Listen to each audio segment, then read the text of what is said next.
para ketua-ketua atau pimpinan organisasi Katolik yang ada Pemuda Katolik, ada PM3, ya ada WKRI, ya ada Fox Point, RT3KM, PUKAT, dan tidak bisa saya sebutkan satu persatu.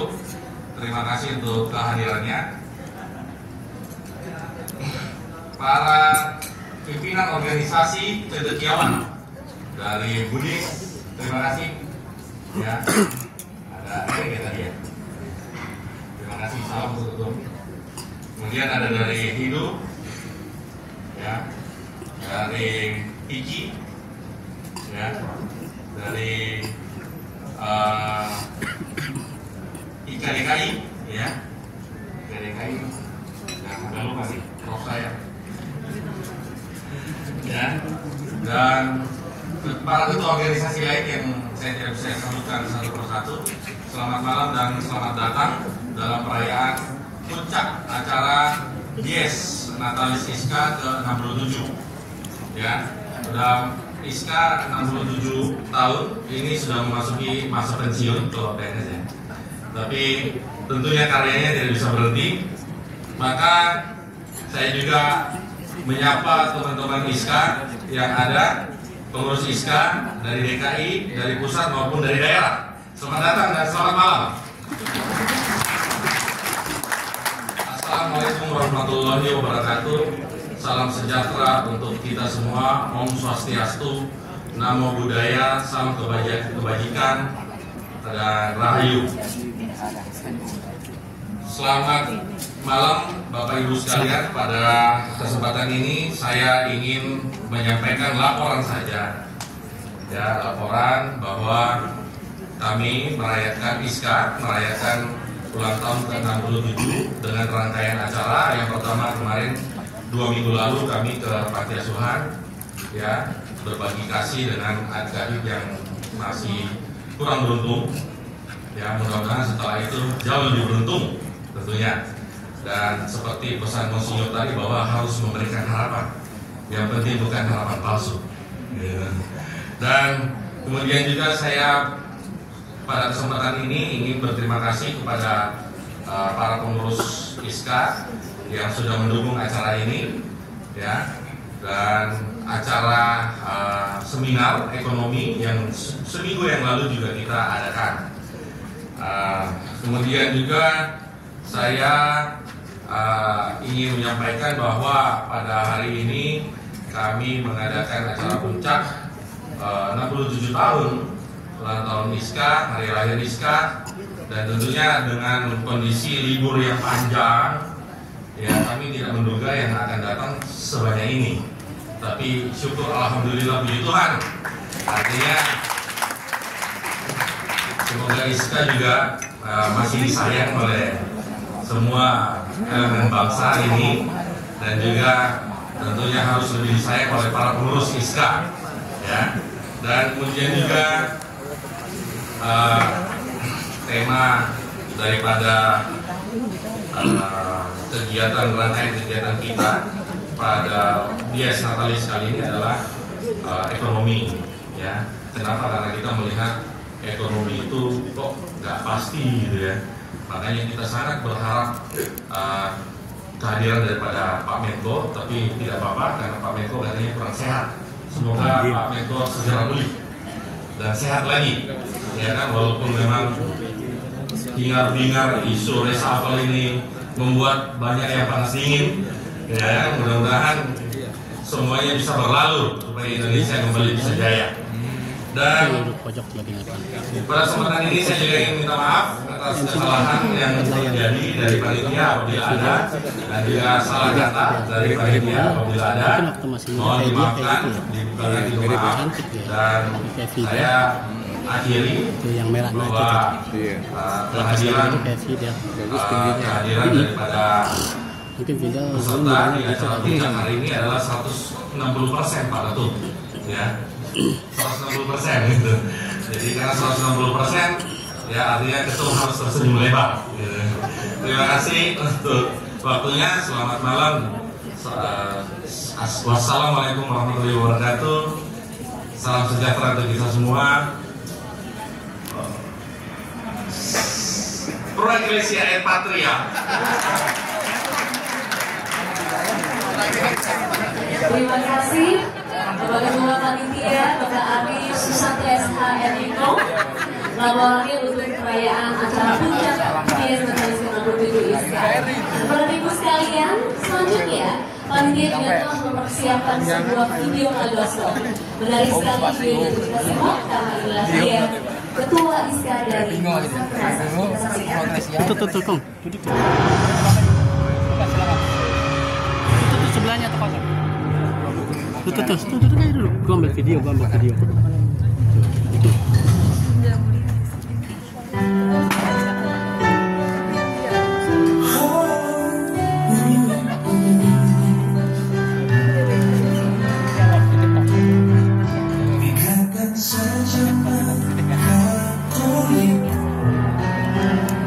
Berkarya untuk membangun bangsa menuju puncak cita-cita masyarakat adil dan makmur. Ikatan sarjana bersatu dengan Pancasila membebaskan rakyat Indonesia dari segala penderitaan. Gunakanlah ilmu untuk seluruh bangsa, tingkatkanlah harkat manusia. Bersama Tuhanmu kita maju terus, galang persatuan kita.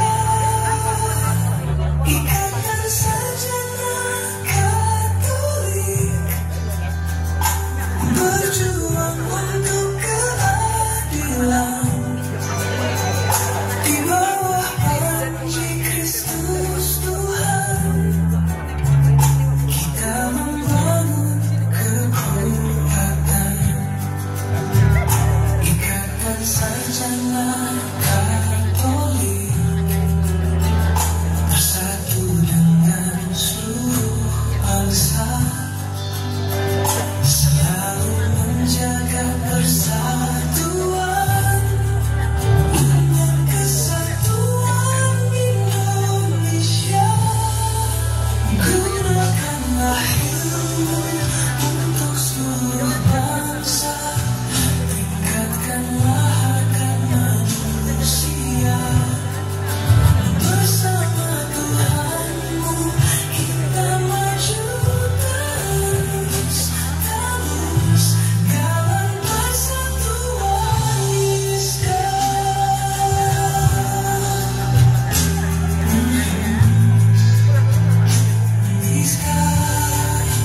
Gunakanlah ilmu untuk seluruh bangsa, tingkatkanlah harkat manusia. Bersama Tuhanmu kita maju terus, galang persatuan ISKA.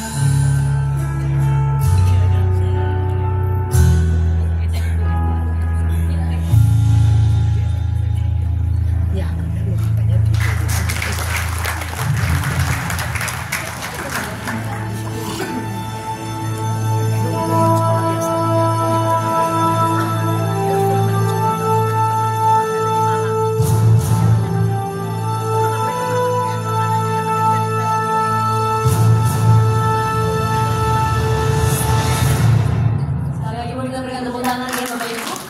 Luar biasa 67 tahun bukan perjalanan yang singkat, tapi berkat kepemimpinan dari masa ke masa yang luar biasa, organisasi ini Ikatan Sarjana Katolik Indonesia tetap dapat ada sampai hari ini.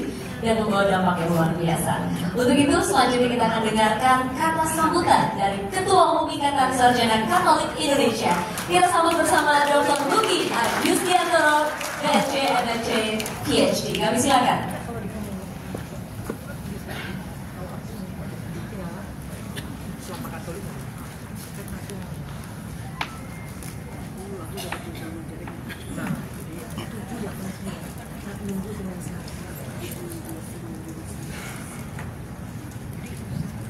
Tadi Bang Nabi ini ada sedikit bercanda-bercandaan, saya agak serius sedikit. Harus ada keseimbangan. Baik, yang terhormat dan yang kami muliakan Monsinyur Antonius Subianto SC, yang kami hormati Romo Midi, kemudian moderator ISKA, lalu juga Romo Andre ODD ISKA, lalu juga Romo Hans Gerardo, Sekretaris Eksekutif dari Komisi Kerawan KWI, Bapak Edwin Nasam, Sekjen Dewan Kawasan Ekonomi Khusus, lalu hadir bersama kita dan terus mengawal kita adalah Dirjen Bimas Katolik Bapak Suparman,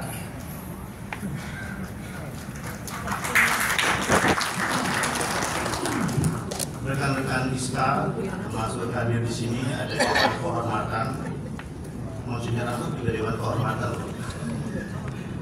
kemudian Dewan Pakar juga hadir bersama kita. Tadi saya lihat Pak Adrianus Melala sebagai Dewan Pakar, salah satu Dewan Pakar. Di Jaweng saya rasa masih dalam perjalanan dari bandara. Lalu Dewan Penasehat, di sini ada Bapak Harto, kemudian juga Pak Mulyawan, Pak Putut, Pak Marto, rekan-rekan dari Dewan Penasehat, Bapak Ibu Presidium Pusat DPD dan juga DPC, para ormas Katolik yang tidak akan saya sebutkan satu persatu, tadi sudah disampaikan ormas, kemudian juga ada ikatan, kemudian juga ada perhimpunan dan lain sebagainya, ada P3KI, KDKI, kemudian juga cendekiawan lintas agama.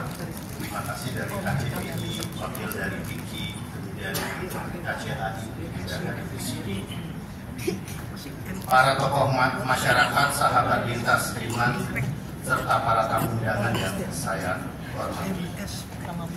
Shalom, Assalamualaikum warahmatullahi wabarakatuh. Salam sejahtera untuk kita semua. Rum Swastiastu, Namo Buddhaya, salam kebajikan. Pada kesempatan yang sukacita ini, marilah kita panjatkan puji dan syukur kepada Tuhan yang Maha Kuasa dan yang Maha Pengasih, Sang Pencipta alam semesta, hanya karena atas penyertaannya yang setia sehingga hari ini kita dapat merayakan Disnatalis Sarjana atau Ikatan Sarjana Katolik Indonesia yang ke-67. ISKA didirikan pada tanggal 22 Mei tahun 1958. Pada saat itu ISKA merupakan wadah berhimpun para sarjana Katolik dengan berbagai disiplin ilmu dan diharapkan mampu mewujudkan dharma baktinya pada gereja dan tanah air. Saat ini ISKA mempunyai kepengurusan di tingkat provinsi sebanyak 26 DPD dan 38 provinsi yang ada di Indonesia. Keberadaan DPC ISKA baru di 166 kota atau kabupaten. Tantangan kita bersama di ISKA adalah mampu menjadi agen perubahan dan sekaligus organisasi advokasi bagi masyarakat Katolik dan masyarakat Indonesia pada umumnya dalam mengemban misi menjunjung martabat kemanusiaan dan kesetaraan yang telah disampaikan berkali-kali oleh Monsinyur dan juga nanti para narasumber dan lain sebagainya. Romo, Bapak Ibu yang saya hormati, Wisnatalis bukan hanya sekedar mengenang hari lahir organisasi. Ini adalah momen reflektif saat kita menoleh ke belakang untuk mensyukuri perjalanan dan menatap ke depan dengan penuh harapan dan komitmen. Oleh karena itu, tema pada hari ini adalah harapan dan komitmen ke depan. ISKA telah menjadi wadah bagi kaum intelektual Katolik untuk bersinergi, berpikir kritis, dan berkontribusi nyata bagi bangsa dan gereja. Dalam berbagai dinamika, ISKA tetap hadir sebagai suara moral, penjaga nilai-nilai Pancasila, serta penggerak dari transformasi sosial yang berkeadilan. Pada umumnya, tadi disebutkan juga oleh Pak Ardi, ya, ketua katanya, bahwa usia 67 itu bagi kebanyakan kita sering identik dengan usia pensiun, melepas dari rutinitas pekerjaan. Namun bagi organisasi seperti ISKA, justru 67 tahun ini merupakan usia yang makin matang dan dewasa, dan seharusnya semakin menunjukkan dharma bakti dan juga menunjukkan kemantapan dalam menjalankan tugas dan panggil dalam karya-karya kemasyarakatan secara organisatoris. Tahun ini Ikatan Sarjana Katolik Indonesia mengangkat tema seperti yang Romo Bapak Ibu lihat di panggung, berkarya, mengabdi, dan mewujudkan harapan dalam kesetaraan. Tema ini bukanlah hanya slogan. Dalam dunia yang masih dipenuhi dengan ketimpangan sosial, ketidaksetaraan akses pendidikan, diskriminasi gender dan identitas, serta ketimpangan ekonomi, kita sebagai sarjana di Indonesia tidak boleh tinggal diam. Apalagi khususnya dengan perekonomian global yang semakin tidak pasti, tentunya kita berharap bahwa perekonomian kita tetap bisa terus berjalan, ya, berkembang untuk masa depan bangsa dan negara. Kita dipanggil untuk menjadi garam dan terang dunia, berperan aktif dalam menumbuhkan budaya inklusif, membela yang lemah, dan memperjuangkan keadilan sosial di semua lini kehidupan.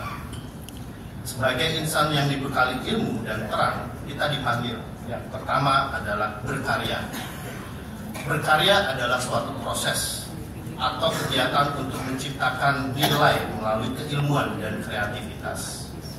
Yang kedua adalah mengabdi. Mengabdi berarti memberikan diri untuk melayani dan membantu untuk kepentingan yang lebih luas. Ilmu merupakan alat yang sangat sederhana yang kita miliki. Kita semua dapat memberikan pelayanan yang terbaik, dan juga tujuannya adalah pelayanan tersebut adalah untuk membantu kepentingan bangsa dan negara. Jadi gunakanlah ilmu. Salah satu tadi yang di dalam lagu ISKA adalah kita harus menggunakan ilmu. Itu adalah modal yang sangat sederhana, Bapak Ibu sekalian, yang harus kita dorong bersama-sama tentunya untuk tujuan bersama. Kemudian selanjutnya adalah mewujudkan harapan. Kita harus memberikan harapan khususnya bagi mereka yang terpinggirkan lewat perjuangan kesetaraan sosial, ekonomi, dan kemanusiaan. Kita memiliki mimpi, keinginan untuk memajukan dan mensejahterakan rakyat Indonesia seperti apa yang tertuang dalam pembukaan Undang-Undang Dasar 1945. Melalui perwujudan harapan, kita mengubah dari yang abstrak menjadi konkret dalam mencapai cita-cita kita. Yang keempat adalah kesetaraan. Kita diskusikan bersama-sama terkait dengan kesetaraan itu apa.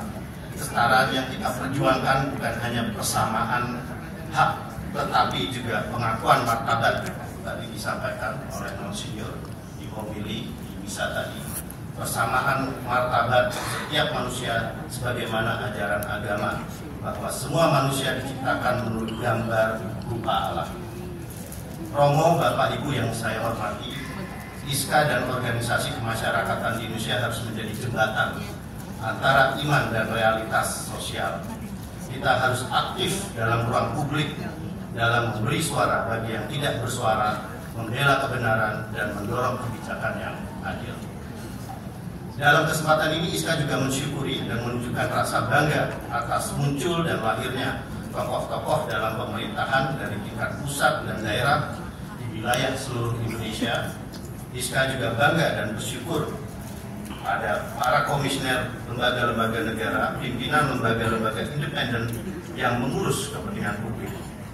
ISKA juga bersyukur sebagai organisasi cendekiawan atas dipromosikannya dan dikukuhkannya para doktor dan para guru besar, profesor di berbagai universitas di negeri, swasta, dan swasta di berbagai disiplin ilmu yang berasal dari aktivis ISKA. Romo Bapak Ibu yang saya hormati, mari kita jadikan Disnatalis ini menjadi panggilan perutusan baru, bukan hanya merayakan apa saja yang telah kita capai, tapi komitmen untuk melangkah lebih jauh, melayani lebih dalam, dan memperjuangkan kesetaraan dengan lebih sungguh-sungguh. Bersama seluruh lini bangsa, mari kita jadikan ISKA bukan hanya ruang refleksi, tapi juga pusat gerakan tempat kita berjejaring, bersinergi, dan menciptakan dampak nyata di tengah masyarakat. Sebagai wadah perhimpun ISKA dapat dijadikan sebagai media untuk saling berdiskusi, saling bertukar pengalaman dan pemikiran untuk kemudian dapat memperkaya konsep berpikir yang lebih dinamis dan menjawab berbagai persoalan di ladang pengabdian dan lingkungan para sarjana Katolik di masing-masing tempat mereka berada. Dan dalam banyak kesempatan justru ISKA dipanggil tidak hanya berdiskusi dan berkonsep, akan tetapi mampu memberikan solusi, memberikan contoh tindakan sosial yang inspiratif untuk dikembangkan selanjutnya oleh masyarakat luas. Romo Bapak Ibu yang saya hormati, sebelum saya tutup sambutan saya ingin mengucapkan terima kasih kepada para senior ISKA yang telah senantiasa membina dan juga membimbing kami. Saya mengucapkan terima kasih kepada para panitia yang dipimpin oleh Pak Ardi, Bang Ardi, yang telah meluangkan waktunya untuk menyiapkan acara Disnatalis ini. Kita berikan tepuk tangan terlebih dahulu. Dirgahayu ISKA, teruslah berkarya, teruslah mengabdi, dan teruslah menjadi harapan di tengah gereja, di tengah bangsa, dan di tengah dunia yang akan berkeadilan. Sebelum saya tutup, izinkanlah saya menyampaikan pantun. Cakepnya. Nah, ini nggak ada tapi ke pasar beli semangka. Semangka manis buat si Budi. Selamat ulang tahun ISKA, makin tua makin banyak prestasi. Kami kurang lebihnya mohon maaf. Wassalamualaikum warahmatullahi wabarakatuh. Tuhan memberkati kita semua. Om Santi Santum, Pro Ecclesia Patria, Pro Bono. Kami mengundang dengan hormat Monsinyur Antonius Subianto Benyamin OSC untuk berkenan memberikan sambutan pada malam hari ini.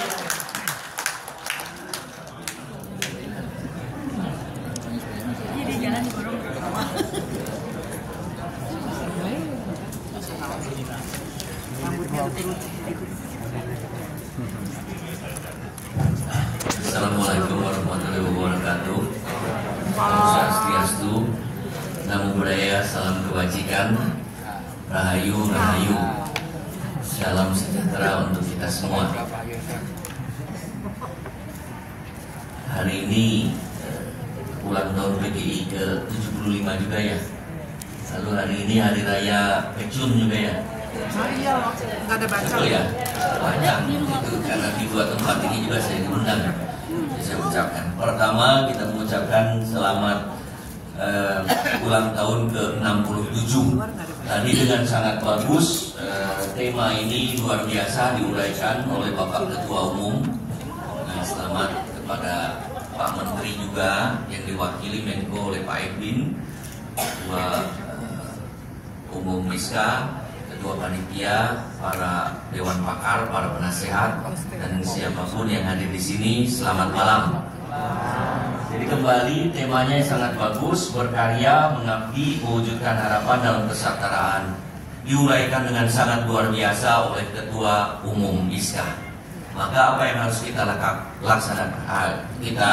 laksanakan hari ini? Mari kita wujudkan 5 ini, jangan menjadi slogan saja, tapi kita wujudkan dalam kenyataan sehari-hari melalui perkataan dan perbuatan kita. Sekian dan terima kasih.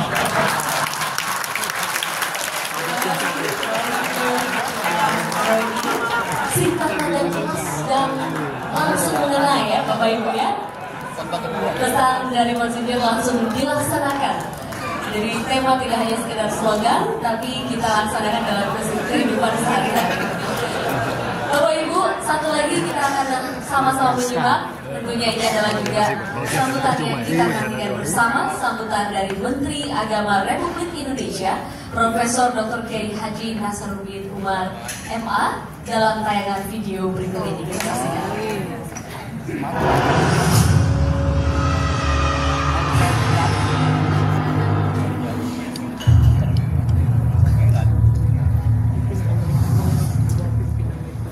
Assalamualaikum warahmatullahi wabarakatuh. Alhamdulillah wa syukurillah wa salatu wassalamu ala rasulillah Sayyidina Muhammad sallallahu alaihi wasallam. Selamat sejahtera untuk kita semua. Shalom, Om Swastiastu, Namo Buddhaya, salam kebajikan. Yang saya hormati tentunya Ketua Presidium Pusat Ikatan Sarjana Katolik Indonesia.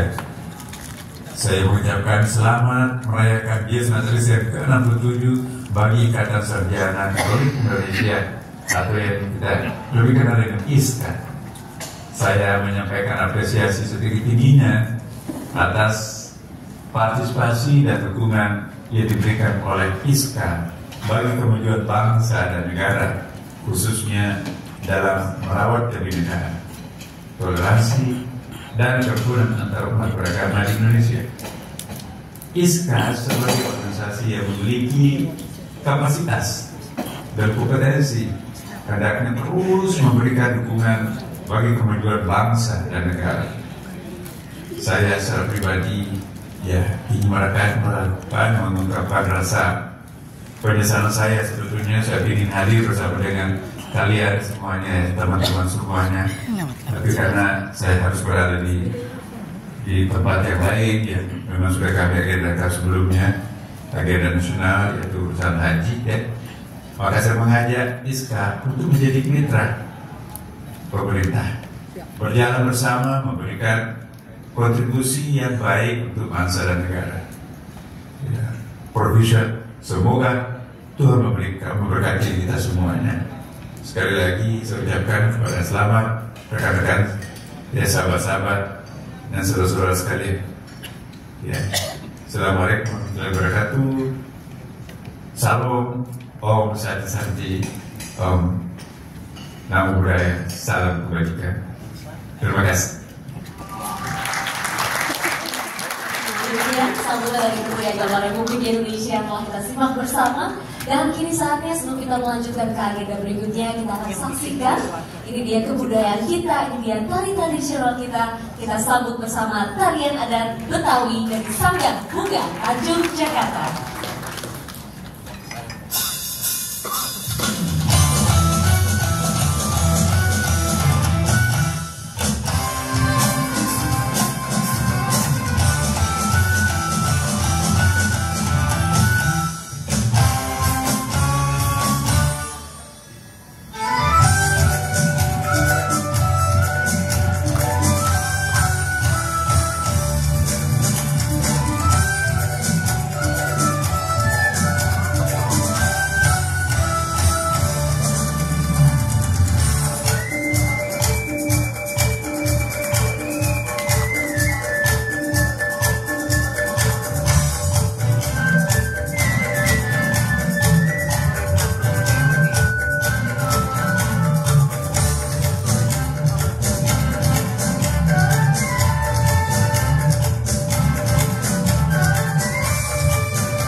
udah diketahui tampil dalam karya yang begitu meriah, warna-warni, menunjukkan bahwa Indonesia ini sama seperti yang tadi kita lihat ya, bisa dari beragam suku, agama, bahasa berbeda-beda, tapi dalam suatu irama semuanya menyatu dan semuanya juga harmonis. Bapak dan Ibu yang pada malam hari ini juga kita ingin dengarkan dan kita simak, kita resapi bersama adalah juga orasi ilmiah yang akan disampaikan mewakili Menko Perekonomian. Kami mengundang yang hormat Bapak Edwin Manansa, Sekjen Kawasan Ekonomi Khusus. Kami tepuk tangan dulu ya, kami silakan Bapak Edwin Manansa.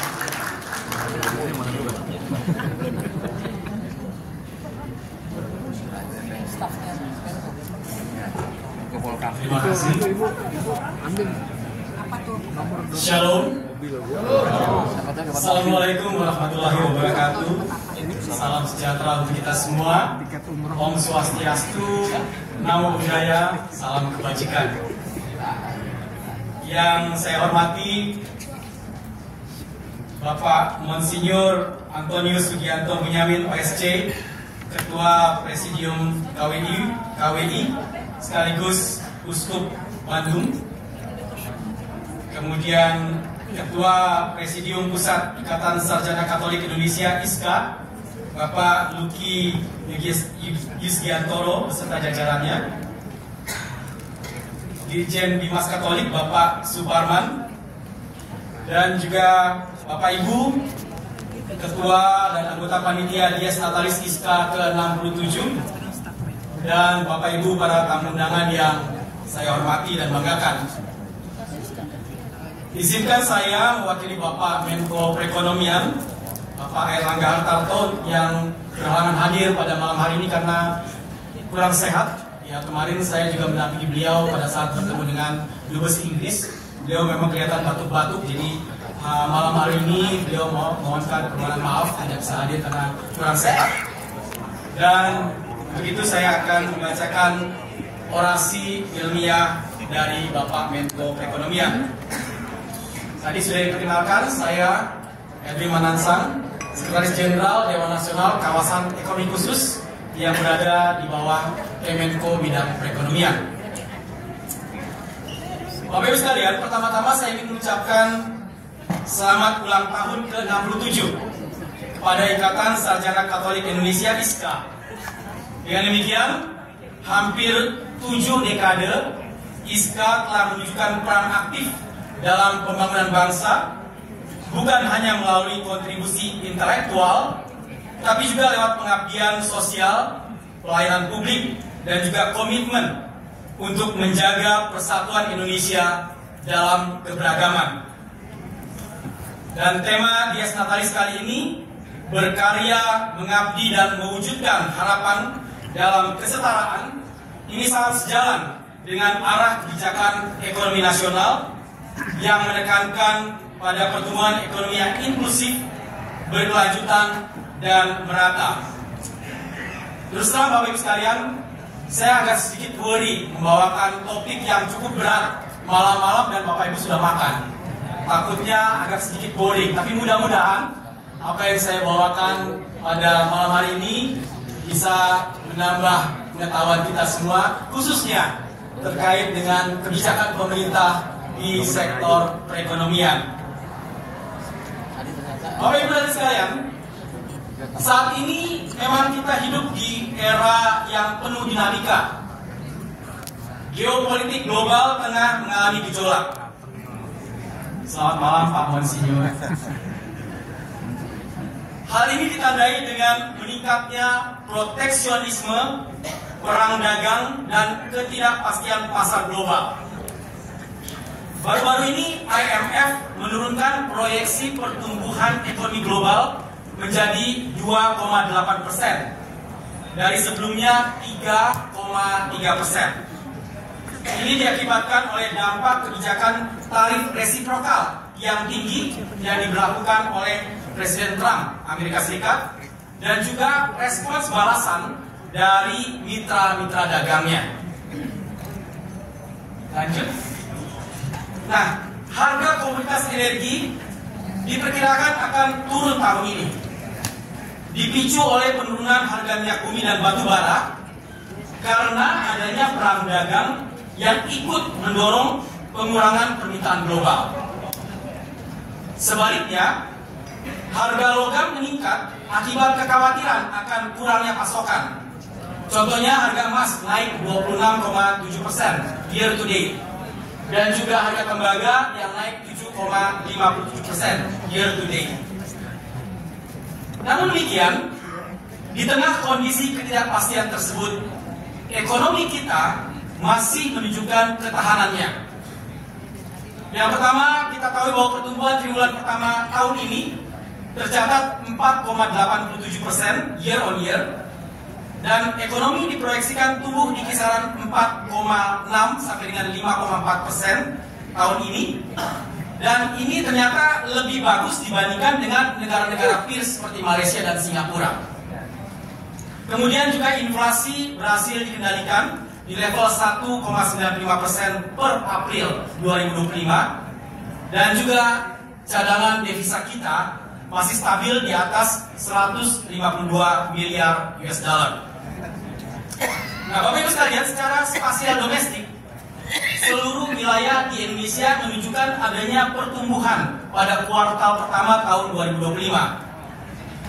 Memang pemerataan pembangunan masih menjadi tantangan. Ini terlihat dari aktivitas perekonomian di Pulau Jawa yang menyumbang hampir 57% dari PDB nasional. Namun demikian, kebijakan Indonesia sentris ini masih mampu ternyata untuk mendorong pertumbuhan yang lebih tinggi di luar Pulau Jawa. Dan catatan kami, perekonomian di Pulau Sulawesi ini ternyata tumbuh 6,4%. Ini di atas rata-rata nasional. Kemudian juga pertumbuhan ekonomi ini diiringi dengan pertumbuhan yang berkualitas. Data BPS menunjukkan adanya penurunan tingkat kemiskinan dari 9,03% pada Maret 2024 menjadi 8,57% pada September 2024. Namun, tingkat ketimpangan yang diukur dengan Gini ratio ini mengalami sedikit kenaikan menjadi 0,381 pada September 2024, dan ini juga masih menjadi tantangan utama buat kita. Hadirin sekalian yang berbahagia, untuk menjawab tantangan dan mewujudkan visi ekonomi yang inklusif dan merata, pemerintah sudah menginisiasi berbagai program afirmatif, termasuk juga melalui stimulus ekonomi. Untuk menjaga momentum pertumbuhan, terdapat serangkaian kebijakan pemerintah yang dijalankan pada kuartal kedua tahun ini. Yaitu yang pertama adalah akselerasi belanja pemerintah. Ini meliputi relaksasi belanja barang pemerintah, kemudian juga penyaluran bansos reguler, pencairan gaji ke-13 bagi pegawai sipil atau ASN. Juga untuk ASN-ASN baru ada pembayaran gaji bagi mereka. Kemudian yang kedua adalah akselerasi program perumahan. Ketiga, percepatan dan realisasi program MBG, makan bergizi gratis. Berikutnya adalah peningkatan investasi. Ini dilakukan pemerintah melalui pembentukan Satgas PHK dan juga Satgas Deregulasi. Kemudian penyelesaian revisi Perpres bidang usaha penanaman modal atau BUPM, dan juga optimalisasi dari capital expenditure BUMN. Langkah kelima yaitu memberikan paket stimulus ekonomi, antara lain dengan memberikan PPN yang ditanggung oleh pemerintah untuk pembelian properti dan otomotif. Demikian juga PPN yang ditanggung oleh pemerintah untuk sektor-sektor padat karya serta stabilisasi harga pangan. Dan yang terakhir adalah bagaimana pemerintah mengoptimalisasi penyaluran dari kredit usaha rakyat atau KUR. Kemudian, pemerintah juga akan menyalurkan kembali stimulus berupa diskon tarif listrik pada Juni-Juli 2025 bagi para pelanggan rumah tangga yang berdaya 450 VA hingga 1.300 VA, dan ini menyasar sekitar 79,3 juta rumah tangga. Selain itu, pemerintah juga merancang stimulus lain untuk masyarakat kelas menengah, yaitu yang pertama, yaitu diskon transportasi, mencakup diskon tiket kereta api, pesawat terbang, dan angkutan laut. Ini bertepatan dengan masa libur sekolah, dan juga diskon tarif tol selama bulan Juni dan Juli 2025 dengan target bisa mencapai sekitar 110 juta pengendara. Selain itu, bagi para pekerja, pemerintah juga akan memberikan bantuan subsidi upah yang diharapkan bisa mendorong mereka yang punya penghasilan setara upah minimum baik di provinsi, kabupaten, dan kota, serta juga ada perpanjangan untuk diskon iuran jaminan kecelakaan kerja bagi para pekerja di sektor padat karya. Nah, hadirin sekalian, untuk mendukung pengembangan UMKM, pemerintah telah meningkatkan plafon KUR kredit usaha rakyat menjadi 530 triliun di 2025 dengan bunga tetap 3% per tahun bagi sektor-sektor produktif dan difokuskan untuk kaum perempuan, petani, dan juga nelayan. Adapun total outstanding KUR per 31 Maret 2025 ini mencapai 521 triliun rupiah yang telah disalurkan kepada lebih dari 50 juta debitur. KUR yang bersifat inklusif ini tercermin dari penyalurannya selama tahun ini, yang terdiri dari yang pertama KUR super mikro, ini jumlahnya 0,12%. Kemudian KUR mikro ini yang paling besar, 65,59%. Lalu KUR untuk usaha kecil ya 34,26%. KUR untuk para pekerja migran Indonesia ini 0,03%, dan KUR khusus sebesar 0,0012%. Sementara itu, kinerja KUR pada tahun 2024 yang lalu ini tercatat cukup baik dan tumbuh sebesar 8,6%. Manfaatnya juga cukup signifikan bagi para pelaku usaha, bahkan dikatakan mencapai 10,6 kali lipat dari besaran yang mereka terima. Sudah banyak contoh usaha yang mendapatkan manfaat dari keberadaan KUR ini, termasuk juga penciptaan lapangan kerja yang didorong oleh optimalisasi dari KUR untuk UMKM. Nah, Bapak Ibu sekalian, salah satu strategi utama pemerintah saat ini juga adalah bagaimana kita memanfaatkan teknologi digital dalam menyalurkan bantuan sosial, subsidi, serta layanan keuangan lain di sektor-sektor publik. Digitalisasi berperan penting dalam memperluas jangkauan layanan keuangan kepada masyarakat, khususnya kelompok yang berpenghasilan rendah. Dan digitalisasi juga mendorong inklusi keuangan di tanah air kita yang telah meningkat dari 76% tahun 2019, ini sudah meningkat menjadi 92,74% per 2 Mei 2025.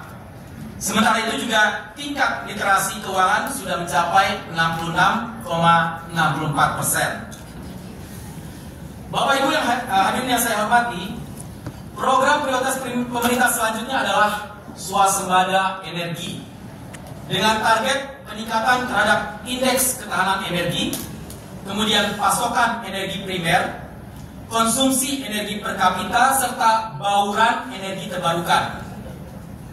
Dan saat ini kapasitas terpasang pembangkit listrik nasional sudah mencapai 94 gigawatt dengan 85% berbahan bakar fosil dan 15% dari energi terbarukan.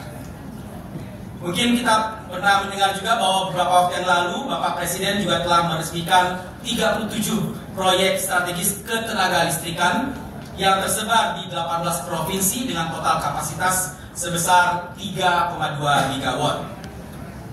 Dan untuk itu Indonesia juga memiliki komitmen yang cukup kuat dalam melaksanakan transisi energi yang akan memaksimalkan penggunaan energi bersih dan ramah lingkungan.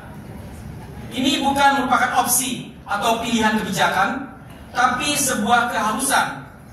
Dan untuk itu telah diimplementasikan sejumlah program pengembangan bahan bakar nabati atau BBN seperti biodiesel, bioetanol, dan juga bioaftur.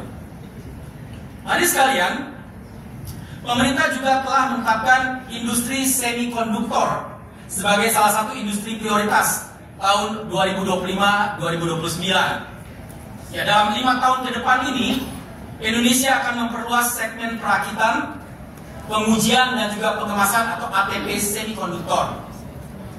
Dan untuk kita mencapai visi ini, kita akan memperkuat 4 pilar pendukung industri. Yang pertama adalah infrastruktur, kemudian keterampilan dari SDM itu sendiri, rantai pasok atau supply chain, dan juga lingkungan atau ekosistem daripada industri itu.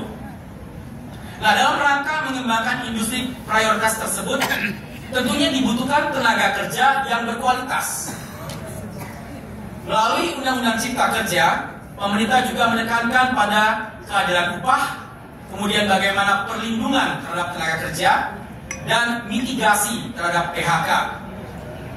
Selain itu, akan diutamakan pula pengembangan diklat-diklat vokasi, serta penguatan keahlian di bidang sains, teknologi, engineering, dan juga matematik atau STEM.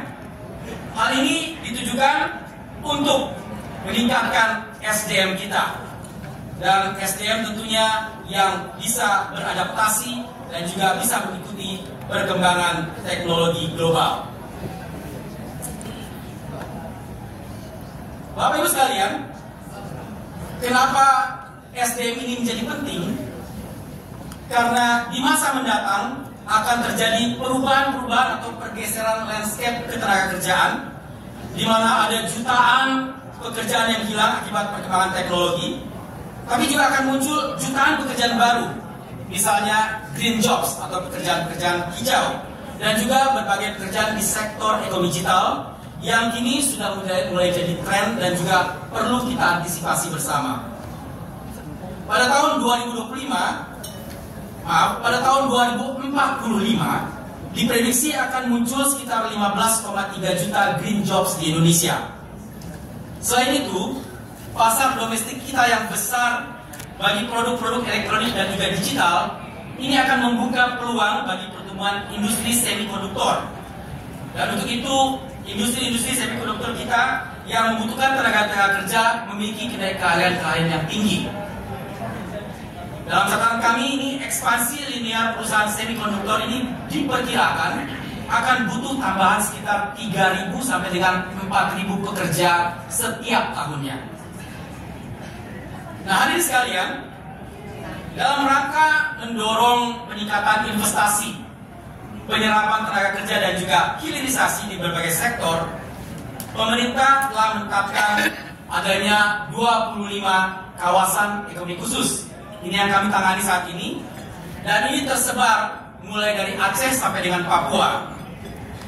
Dan catatan kami secara kumulatif, mulai dari tahun 2012 sampai dengan tahun 2024, KEK telah berhasil mencatatkan capaian investasi sebesar 263,4 triliun rupiah dengan penyerapan tenaga kerja sebanyak 160.000 orang dan juga melibatkan lebih dari 400 pelaku usaha. Sebagai contoh, beberapa kawasan ekonomi khusus yang telah menunjukkan dampak nyata peningkatan nilai tambah ekonomi adalah yang pertama, mungkin kita bisa lihat ya, di sini ada 25 kawasan ekonomi khusus yang ada. Yang pertama contoh adalah KEK Gresik. Ini berperan dalam industri hilirisasi tembaga melalui PT Freeport Indonesia dan juga mampu memberikan kontribusi signifikan terhadap pertumbuhan ekonomi daerah lokal sekitar Kendal dan Jawa Tengah. Maaf, sekitar Gresik ya, sekitar Gresik dan Jawa Timur. Kemudian yang kedua, KEK Kendal. KEK Kendal ini berfokus pada industri baterai lithium untuk kendaraan listrik atau electric vehicle. Ini juga mendorong ekspor dan menciptakan lapangan kerja bagi penduduk lokal. Dan yang ketiga contohnya adalah KEK Galang Batang di Pulau Bintan. Ini telah berhasil memproduksi serta mengekspor produk alumina lebih dari 2 juta ton per tahun. Nah, Bapak Ibu sekalian, itu merupakan kebijakan dan juga pelaksanaan atau implementasi dari upaya pemerintah dalam rangka meningkatkan pertumbuhan ekonomi sesuai dengan target yang ditetapkan oleh Bapak Presiden. Dalam 5 tahun ke depan kita harus bisa mencapai pertumbuhan 8%. Dan untuk itu kami juga mengharapkan dukungan dari seluruh anggota Ikatan Sarjana Katolik Indonesia untuk bisa memberikan sumbangsinya dalam rangka kita menuju Indonesia Emas 2045. Dan akhirnya saya ingin mengajak seluruh keluarga besar ISKA untuk terus berperan sebagai yang pertama penghubung masyarakat sipil, penghubung antara masyarakat sipil dan juga para pembuat kebijakan kami di pemerintahan dengan menyuarakan kebutuhan nyata rakyat dengan cara yang konstruktif dan juga solutif. Yang kedua, agar Ikatan Sarjana Katolik Indonesia juga bisa menyampaikan kritik dan masukan berbasis data dan etika demi perbaikan yang terus-menerus dalam proses pembangunan nasional. Dan berikutnya adalah bagaimana ISKA juga bisa menjadi pengisi ruang publik dengan gagasan segar dan narasi kebangsaan agar masyarakat kita semakin dewasa dalam demokrasi dan juga solidaritas sosial. ISKA memiliki posisi yang strategis sebagai komunitas intelektual yang meyakini bahwa karya ilmiah harus disertai dengan nilai-nilai kemanusiaan dan pengabdian. Oleh karena itu, mari kita semua jadikan momen ulang tahun ke-67 ISKA ini sebagai titik tolak untuk memperkuat kolaborasi antara pemerintah dan masyarakat sipil dalam membangun Indonesia yang lebih setara, lebih mandiri, dan juga lebih sejahtera. Dirgahayu ISKA, teruslah berkarya, mengabdi dan menjadi terang dalam kehidupan berbangsa. Dan sebagai penutup, ada pantun yang dihadiahkan oleh Bapak Menko Perekonomian buat kita semua malam hari ini. Bisa dibantu cakepnya nanti ya. Terima kasih. Pergi ke katedral di hari Minggu. Di sana bertemu banyak sahabat. Ikatan Sarjana Katolik Indonesia bersatu, membangun bangsa jadi kuat dan hebat. Terima kasih. Assalamualaikum warahmatullahi wabarakatuh. Shalom, Tuhan memberkati kita semua. Pak Edwin, untuk mohon tetap di atas panggung, Bapak. Terima kasih untuk orasi ilmiah yang luar biasa. Kita berikan tepuk tangan sekali lagi. Dan untuk momen ini kami mengundang Ketua Umum ISKA untuk berkenan memberikan plakat kepada Pak Edwin yang baru saja tadi mewakili Menko Perekonomian untuk menyampaikan orasi ilmiah malam hari ini. Kan persiapkan Pak Edwin.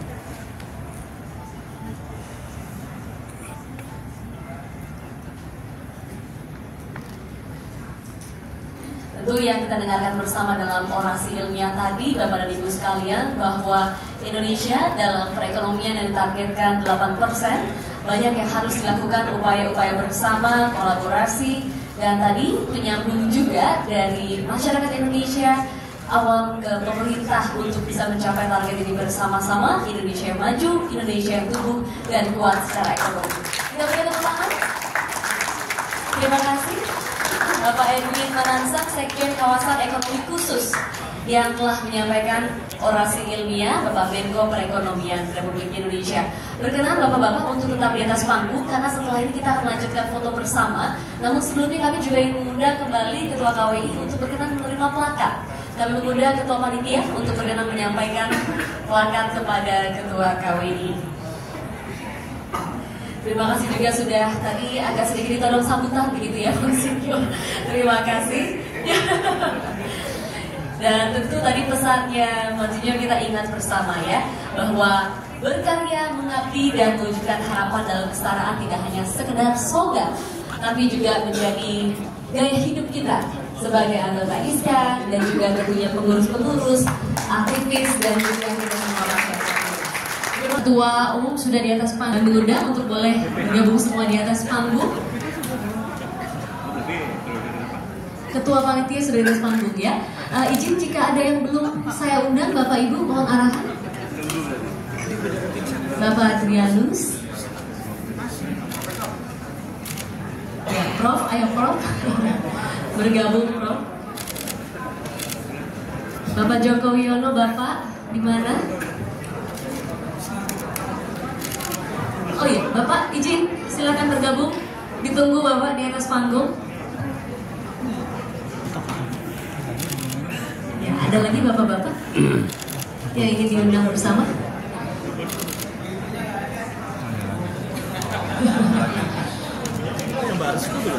Baik, sudah lengkap semua ya. Izin bergeser ke kanan. Romo Widi, Bendung. Bendahara Umum. Izin Bendung untuk bergabung. Moderator ya. Sekalian Romo Hans ya. Satu paket kalau naik ke atas panggung ini ya. Panitia mungkin boleh membantu meminggirkan mimbar terlebih dahulu agar fotonya lebih bagus. Bapak Putu, ya,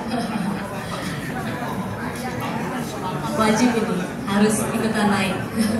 Silakan Bapak Putu. Ya. Sampaikan Iska gitu ya, biar senyumnya lebar. 3, 2, 1, Iska. Baik, sekali lagi boleh. Gaya yang lebih santai lagi bapak-bapak sekalian. 3, 2, 1. Dan kita akan lanjutkan kemeriahan di atas panggung. Belum berhenti di sini, kita undang panitia untuk menaikkan kue. Kita sekaligus akan merayakan bersama dengan pemotongan kue di atas panggung Dies Natalis 7 Ikatan Sarjana Katolik Indonesia. Bapak Ibu semuanya boleh bernyanyi ya. Happy birthday, happy birthday to you. Happy birthday to you. Happy birthday to you. Happy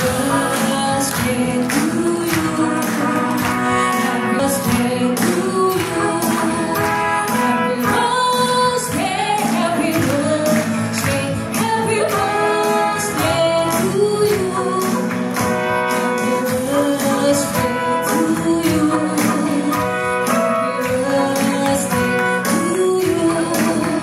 Happy birthday, happy birthday, happy birthday to you. Tiup lilinnya, tiup lilinnya, tiup lilinnya sekarang juga, sekarang juga, sekarang juga. 1, boleh dihapuskan dulu lilinnya.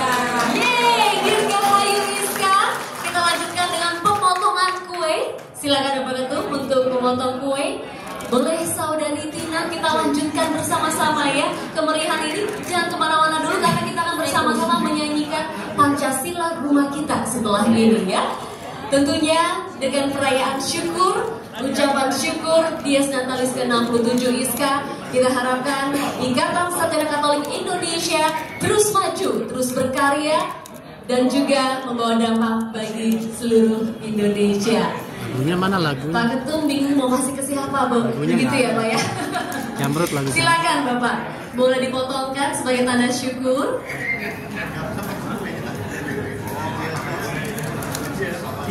Silakan Pak Ketum, kuenya boleh sebagai simbol saja. Potongan pertama diserahkan kepada bapak-bapak perwakilan di atas panggung barangkali ya. Memang harus ibu-ibu kalau potong kue ya.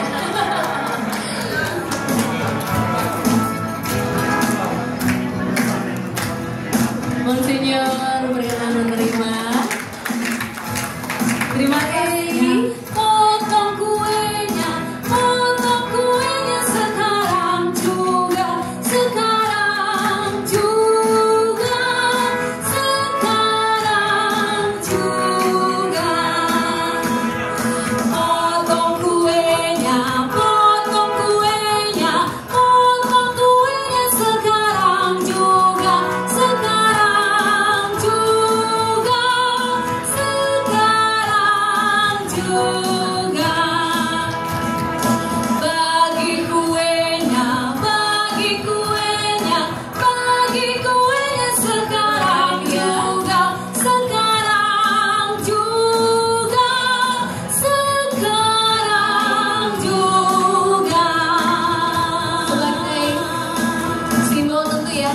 setelah ini kita potong lebih banyak lagi. Bapak Ibu, sebelum kita nyanyikan bersama Pancasila Rumah Kita, saya mau ingatkan, biasanya dalam perayaan ulang tahun selalu ada hadiah ya. Untuk itu di sebelah kanan panitia telah menyediakan door prize dan tadi nomor undian juga sudah dibagikan. Pancasila Rumah Kita.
Terima kasih.